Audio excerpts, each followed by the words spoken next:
आपण पाहताय महाराष्ट्र खबर न्यूज।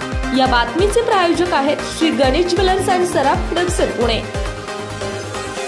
नमस्कार, मी सुद्धा महाराष्ट्र खबर न्यूज मध्ये आपल्या सगळ्यांचं स्वागत। महाराष्ट्र राज्य मार्ग परिवहन महामंडळ लवकरच 17,000पेक्षा जास्त चालक आणि सहाय्यक पदांसाठी भरती प्रक्रिया सुरू करणार आहे। ही भरती प्रक्रिया कंत्राटी पद्धतीने राबवली जाणार आहे। या भरतीमुळे राज्यात रोजगाराच्या नवीन संधी निर्माण होणार आहेत। येत्या 2 ऑक्टोबर 2025 पासून ई निविदा प्रक्रियेला सुरुवात होईल। राज्याचे परिवहन मंत्री प्रताप सरनाईक यांनी याबाबत माहिती दिली आहे। परिवहन मंत्रालयाने दिलेल्या माहितीनुसार या भरती अंतर्गत एकूण 17,450 पदे भरली जाणार आहेत।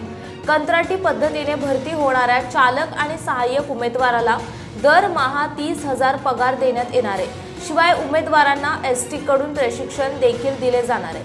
महत्त्वाचं म्हणजे निवड झालेल्या उमेदवारांसोबत 3 वर्षांसाठी करार केला जाईल। महाराष्ट्र राज्य मार्ग परिवहन महामंडळाच्या 300व्या संचालक मंडळ बैठकीत हा निर्णय घेण्यात आला।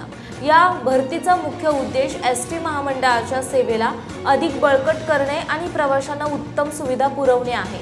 17,000हून अधिक कर्मचाऱ्यांच्या भरतीमुळे राज्यातील सार्वजनिक वाहतूक व्यवस्थेत सुधारणा होण्यास मदत होईल अशी अपेक्षा आहे। आपण पाहताय महाराष्ट्र खबर न्यूज। या बातमीचे प्रायोजक आहेत श्री गणेश ज्वेलर्स अँड सराफ दक्षिण पुणे।